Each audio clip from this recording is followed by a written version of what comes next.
घीसा की कहानी महादेवी वर्मा द्वारा लिखी गई है। तो चलिए इसे शुरू करते हैं।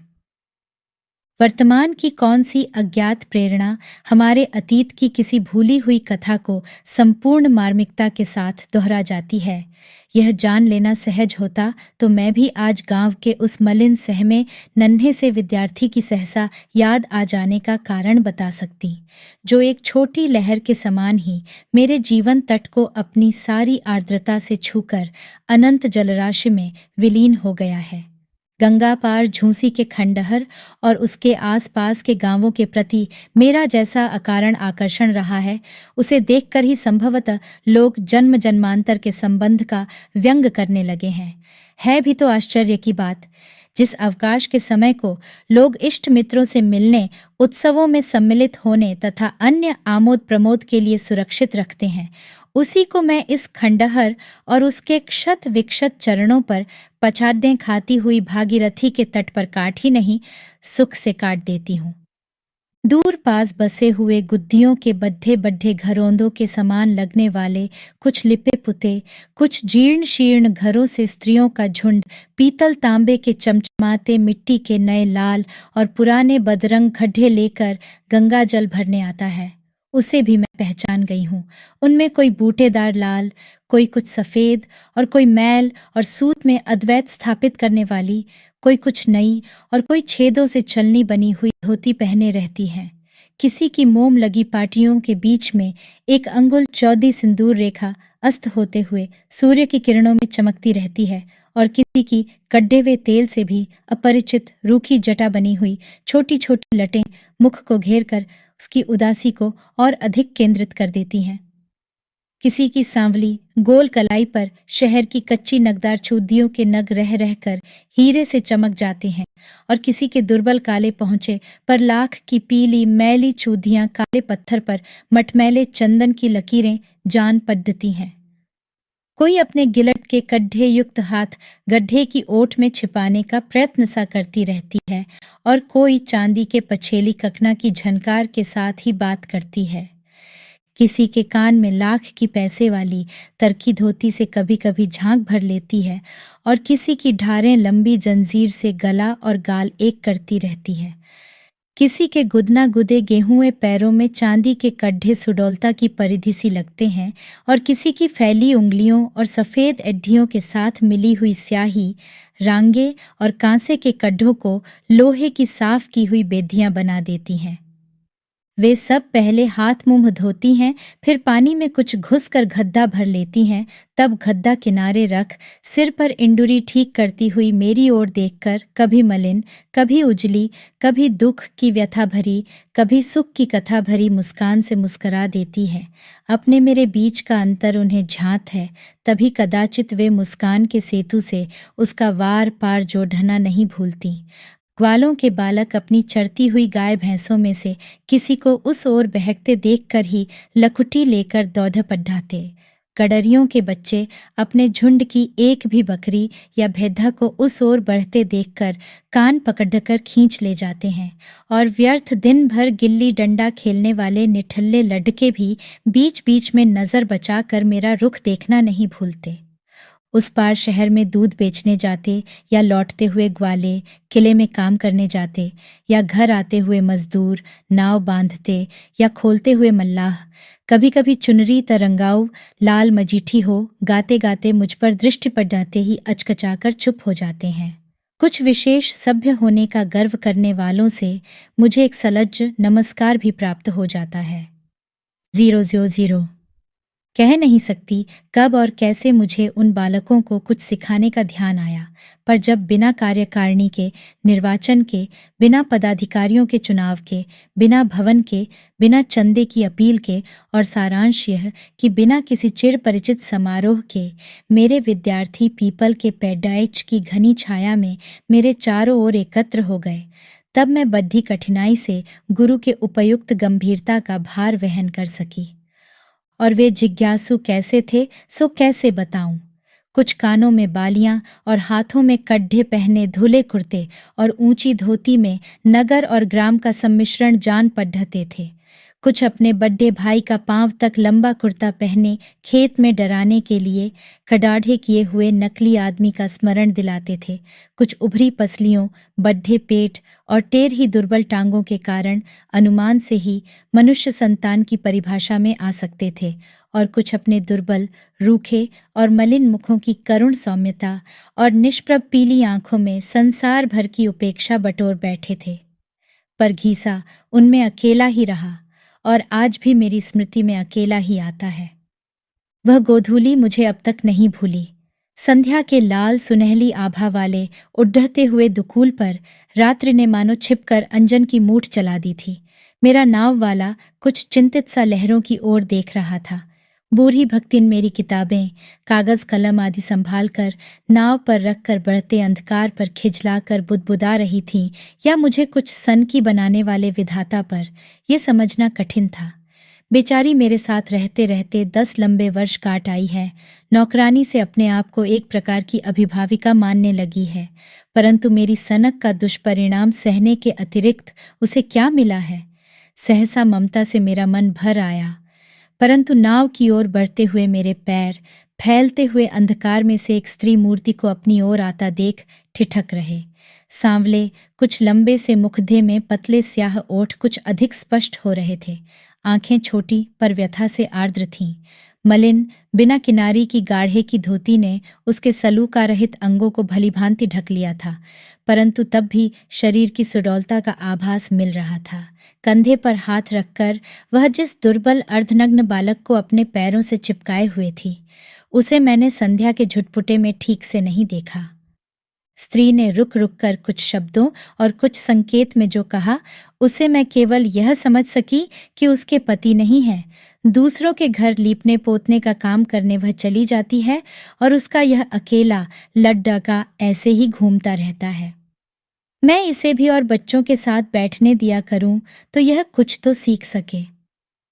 दूसरे इतवार को मैंने उसे सबसे पीछे अकेले एक ओर दुबक कर बैठे हुए देखा।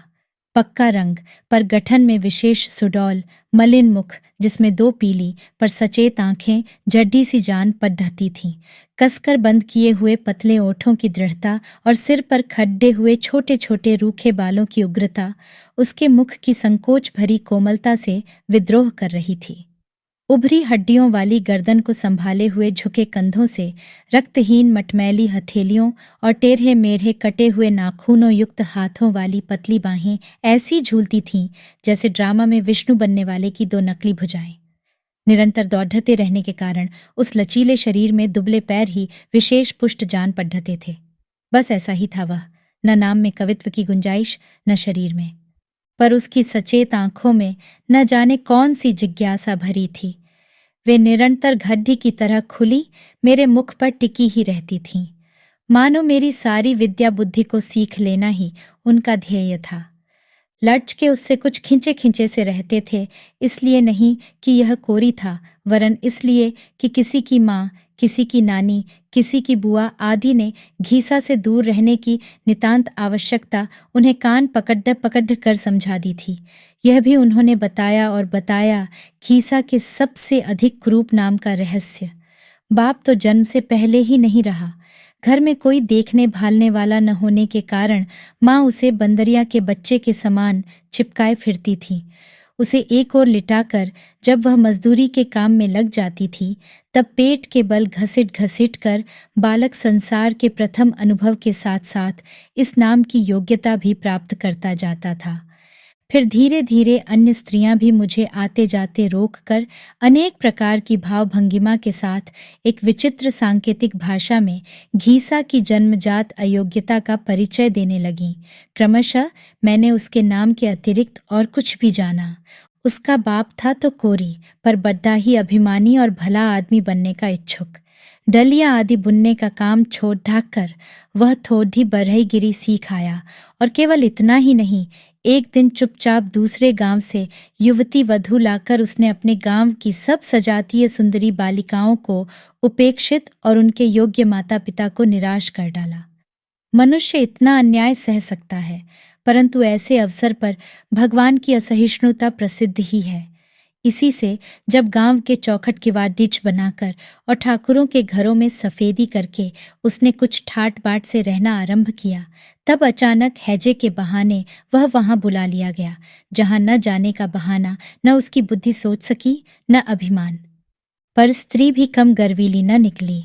गांव के अनेक विधुर और अविवाहित कोरियों ने केवल उदारतावश ही उसकी नया पार लगाने का उत्तरदायित्व लेना चाहा, परंतु उसने केवल कोरा उत्तर ही नहीं दिया, प्रत्युत उसे नमक मिर्च लगाकर तीत भी कर दिया। कहा, हम सिंह के मेहरा डिगरी होयके का सियारन के ब्याब।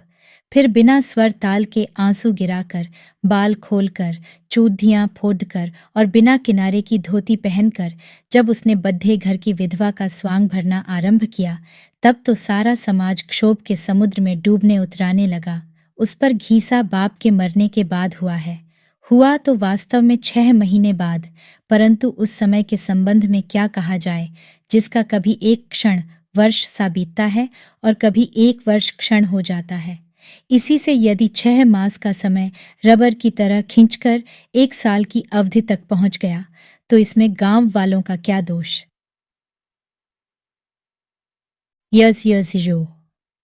यह कथा अनेक क्षेपकों में विस्तार के साथ सुनाई तो गई थी मेरा मन फेरने के लिए, और फिरा भी, परंतु किसी सनातन नियम से कथावाचक की ओर न फिरकर कथा के नायकों की ओर फिर गया, और इस प्रकार घीसा मेरे और अधिक निकट आ गया।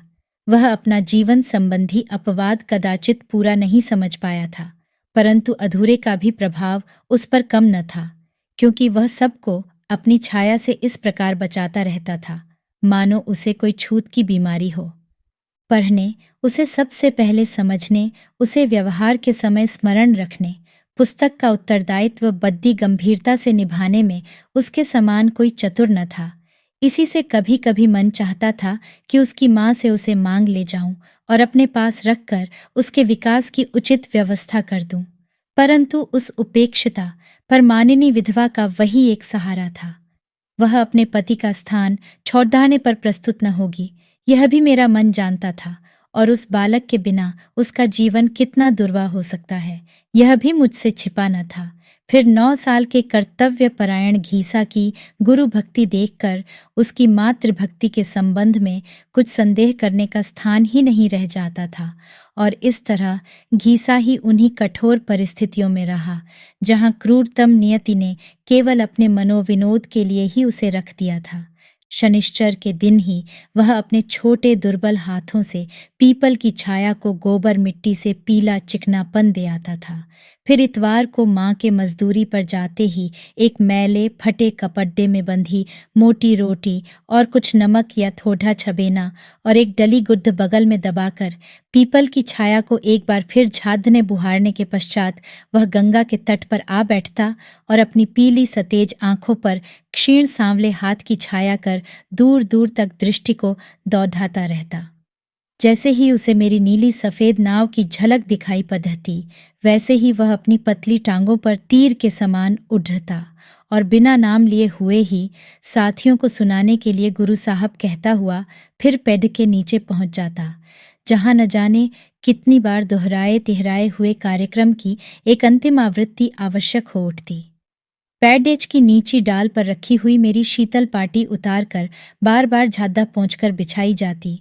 कभी काम न आने वाली सूखी स्याही से काली कच्चे कांच की दवात, टूटे निब और उखड़े हुए रंग वाले भूरे हरे कलम के साथ पैडे के कोटर से निकालकर यथास्थान रख दी जाती, और तब इस विचित्र पाठशाला का विचित्र मंत्री और निराला विद्यार्थी कुछ आगे बढ़कर मेरे सब प्रणाम स्वागत के लिए प्रस्तुत हो जाता। महीने में 4 दिन ही मैं वहां पहुंच सकती थी, और कभी कभी काम की अधिकता से एक आध छुट्टी का दिन और भी निकल जाता था, पर उस थोड़े से समय और इन्हें गिने दिनों में भी मुझे उस बालक के हृदय का जैसा परिचय मिला, वह चित्र के एल्बम के समान निरंतर नवीन सा लगता है। 000। मुझे आज भी वह दिन नहीं भूलता जब मैंने बिना कपड़ों का प्रबंध किए हुए ही उन बेचारों को सफाई का महत्व समझाते समझाते थका डालने की मूर्खता की। दूसरे इतवार को सब जैसे के तैसे ही सामने थे, केवल कुछ गंगा जी में मुंह इस तरह धो आए थे कि मैल अनेक रेखाओं में विभक्त हो गया था। कुछ के हाथ पांव ऐसे घिसे थे कि शेष मलिन शरीर के साथ वे अलग जोड़े हुए से लगते थे। और कुछ न रहेगा, बांस न बजेगी। बांसुरी की कहावत चरितार्थ करने के लिए मैले फटे कुर्ते घर ही छोड़ डाकर ऐसे अस्थि पंजरमय रूप में आ उपस्थित हुए थे जिसमें उनके प्राण रहने पर ही आश्चर्य है। घीसा गायब था। पूछने पर लडाच के काना फूसी करने को या एक साथ सभी उसकी अनुपस्थिति का कारण सुनाने को आतुर होने लगे। एक एक शब्द जोड तोड कर समझना पद्धा कि घीसा माँ से कपद्धा धोने के साबुन के लिए तभी से कह रहा था। माँ को मजदूरी के पैसे मिले नहीं और दुकानदार ने नाज लेकर साबुन दिया नहीं। कल रात को माँ को पैसे मिले और आज सवेरे वह सब काम छोड़कर पहले साबुन लेने गई। अभी लौटी है, अतः घीसा कपड़े धो रहा है, क्योंकि गुरु साहब ने कहा था कि नहा धोकर साफ कपड़े पहनकर आना। और अभागे के पास कपड़े ही क्या थे, किसी दयावती का दिया हुआ एक पुराना कुर्ता जिसकी एक आस्तीन आधी थी और एक अंगोछा जैसा फटा टुकड़ा। जब घीसा नहाकर गीला अंगोछा लपेटे और आधा भीगा कुर्ता पहने अपराधी के समान मेरे सामने आ खड़ा हुआ, तब आंखें ही नहीं, मेरा रोम रोम गीला हो गया। उस समय समझ में आया कि द्रोणाचार्य ने अपने शिष्य से अंगूठा कैसे कटवा दिया था। 000।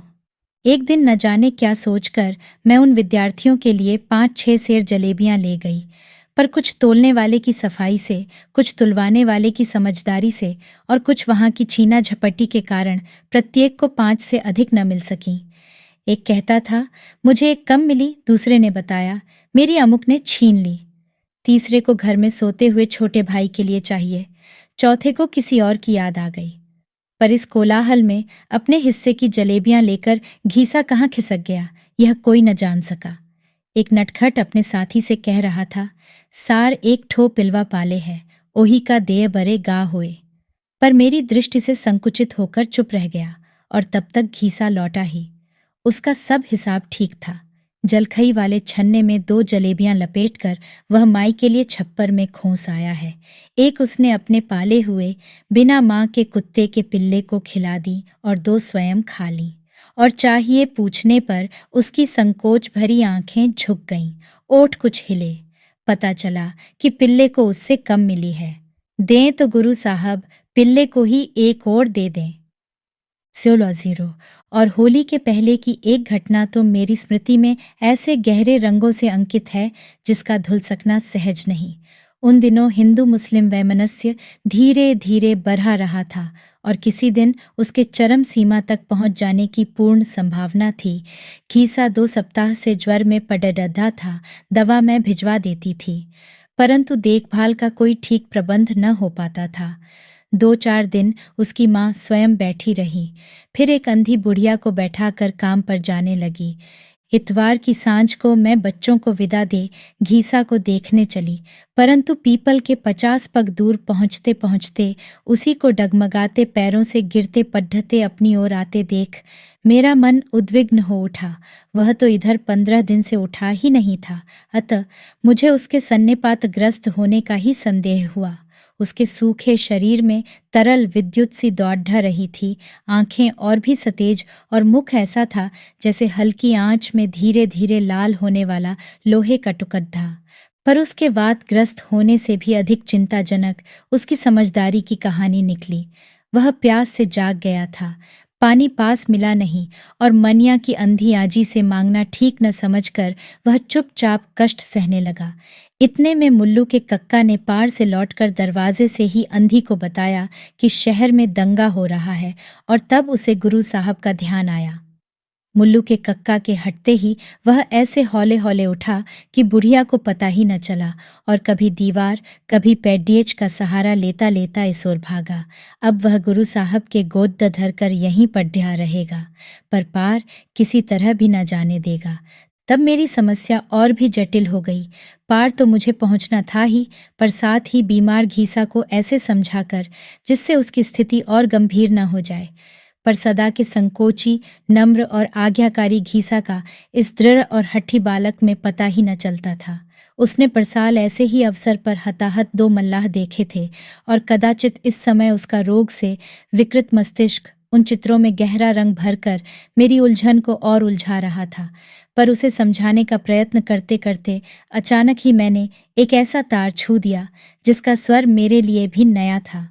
ये सुनते ही कि मेरे पास रेल में बैठकर दूर दूर से आए हुए बहुत से विद्यार्थी हैं जो अपनी माँ के पास साल भर में एक बार ही पहुँच पाते हैं और जो मेरे न जाने से अकेले घबरा जाएंगे, घीसा का सारा हठ, सारा विरोध ऐसे बह गया जैसे वह कभी था ही नहीं।